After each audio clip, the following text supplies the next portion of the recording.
What's going on, guys? Geoff here, once again here on the beautiful shores of Lake Biwa, Japan. Today we are going bass fishing. It is summertime. It is summertime here in Japan, and it is summertime back home in the States. And this time of year, one of the most popular lures to catch fish both here in Japan as well as in the States is something that I don't throw a lot, but when I do throw it, I got a big smile on my face, and that is the big worm. So today I'm going to be fishing around the Deps 13-inch Kincoo, my all-time favorite worm. It's a big 13-inch worm. I think the worm itself weighs like an ounce, but I have a lot of confidence in this bait. The long worm here in Japan is very, very popular starting this time of year, like that July into August. So we're going to give it a shot today. We're going to be fishing around, just hopping around. I'm going to be fishing it a couple different ways. I'm going to first start off with the Neko rig. This is the most popular way to fish the Kincoo, is just on a simple Neko rig. But we're also going to try it on a free rig as well today. And then I'll talk about one of the other ways that I've fished it in the past that I've had a lot of fun with before. So if you guys are ready, let's get right to today's video. Let's go.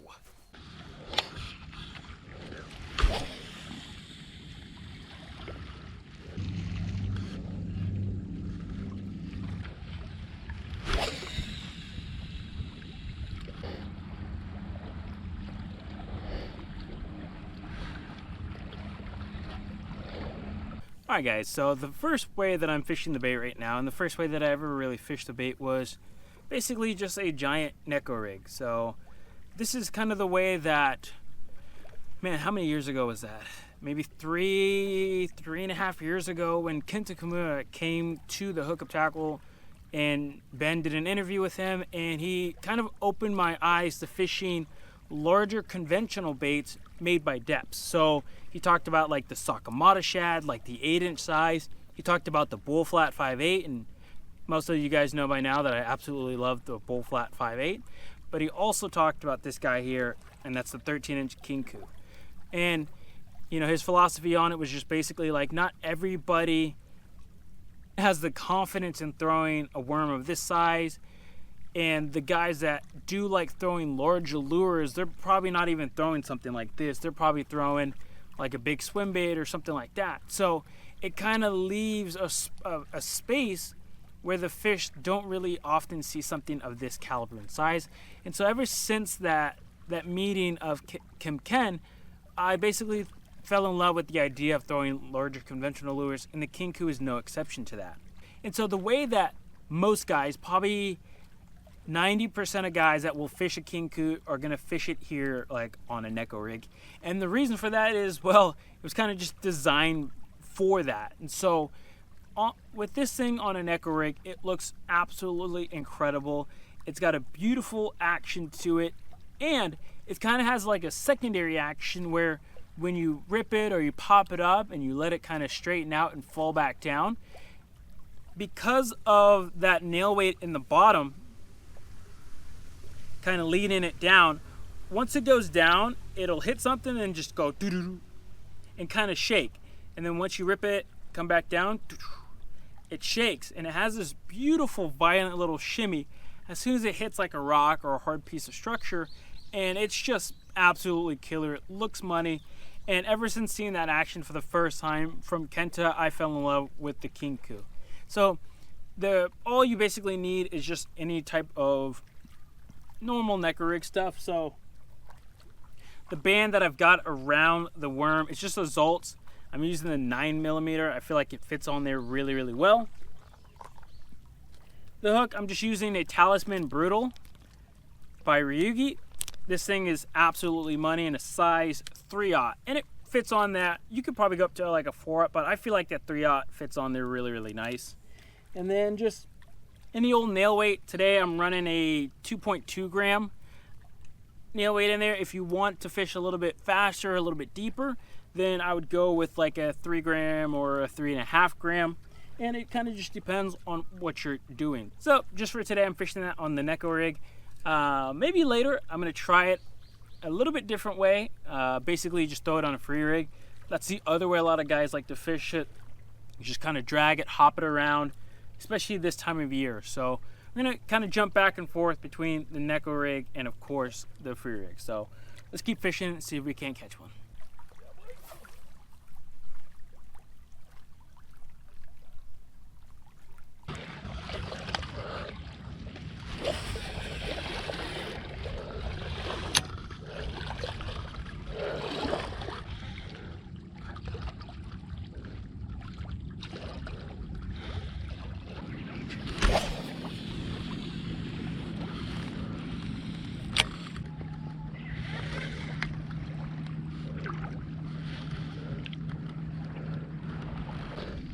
Alright, so I just went over to the free rig version of the Kincoo. I've just got it, I believe I'm using a 10 gram Ryugi Delta. I've got a 5/0 little hook on there. The rest is just a big old dumb red worm.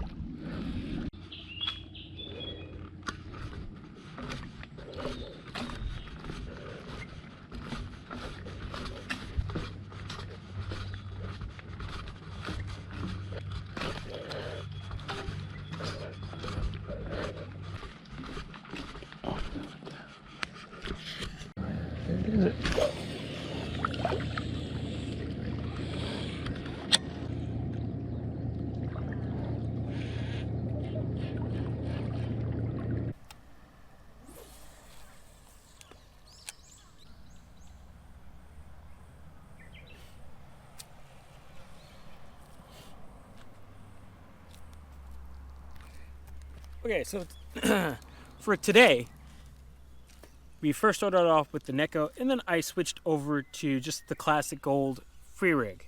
Now, you might be looking at my free rig and being like, holy smokes, that is a tiny hook. Well, there's a reason for that. So here in Japan, with their long worms like this, on a free rig especially, and a lot of actually different baits, kind of like how they do the jig stool, is they try and go with a small hook overall, just so that the lure has as much articulation as possible. Obviously, you can definitely go with like a 10/0, 11/0, 12/0 in this 13-inch Kincoo on the free rig. However, once you start adding a hook that comes like way back here or so, well, you start losing a lot of the articulation that you'll get out of the worm once you start kind of putting in these bigger hooks. And so here in Japan, they want to get the most lifelike action out of their baits, and so they'll downsize their hooks to try and get more articulation out of a lot of their different baits. It kind of just goes to show that they're really thinking more about, like, I want my bait to be as realistic as possible so I can get that one bite that I possibly can get. And personally for me, I like that idea as well. I want something that gives me the best chance to actually catch a fish, instead of having like a giant 12/0 hook on there or something like that, to where the action will not be the exact same as with that smaller hook. And obviously a lot of guys are going to be afraid to go to that smaller hook because they're like, oh, well, you know, that 2-pounder, I probably won't hook it. Well, when you throw a bait of this big, you're not looking for 2-pounders. You're looking for 5, 6, 7, 8+ pound fish. And to a fish of that caliber and size, it's so easy for them to just eat this really, really easy and really, really quick. A 2-pounder might run off with it for a while and you might miss 2 and 3 pounders. But when you're throwing a worm of this caliber, you're really chasing after that upper echelon size fish that has no problems just engulfing this entire worm in basically 10 seconds. Now, the free rig weight that I just went with was just the classic Ryugi here, the DS Heavy Delta TG. I went with the 3/8 ounce, 10 gram. I felt like I wasn't fishing too deep and I was fishing around a lot of grass. So I didn't want to have like a 1/2 ounce or a 3/4 ounce to kind of get bogged in. I felt like that 10 gram was able to kind of get in and out of the grass as well as kind of pop out of the rocks as well. So that Ryugi was that, and then just the classic 5/0 Bellows hook. Can't go wrong with it. It's been a classic hook for a lot of us here at the shop. So that was the free rig. This thing looks absolutely killer in the water. I hope you guys give it a shot this summer. One last way that I've fished the Kincoo in the past, and probably my absolute favorite way to fish it, is basically you have the same exact kind of rig that you had with the Neko rig. You still have that same brutal Talisman. You have that tube by Zalts, but instead of rigging it like a Neko rig, you want to kind of rig it like a wacky rig. With the Kincoo, it has these holes down here that kind of trap air. So it kind of floats and it kind of is like a super slow sink. But what you do with this is you cast it, you can skip it under a tree, underneath a dock, you can fish it down a wall. How I had success was just basically fishing it down a wall, and basically when it lands it's like this, and then as soon as you kind of twitch it, it like collapses on itself and then straightens out again. Boom, boom. And this action looks absolutely incredible. Not a lot of guys are doing this. I only learned about this from actually watching one of the Japanese guys fishing it on one of the lakes out here, and he was basically skipping it under trees and just pop, pop, pop, pop, and these fish were coming out of nowhere and just smashing it off the surface. So basically I'd fish it anywhere that I would fish a normal glide bait, but I was just giving the fish something different to look at, and that just happened to be the 13-inch Kincoo. So there's a wide variety of different ways to fish the Kincoo. It kind of just depends on what your bodies of water are doing at a certain time during the summer, and you can have a lot of fun catching them on the Kincoo. As far as gear goes, you really just need kind of a faster action rod that's rated up to about 2 ounces or so.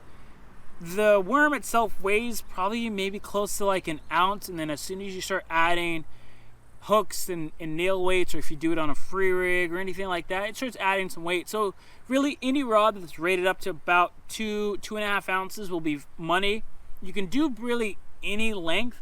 I've done 6.6 like the Deps Gain Element rod, the soft jerking special, which I like that rod. It's a little short for like long distance casting, but for short accurate casts, that rod's amazing. Today I was just fishing with the Megabass. This is the Monstrous. This is kind of a faster action 7'5" rod, rated up to 4 ounces. It throws that Kincoo okay. I definitely threw it better when I had it a little bit more weight like that free rig.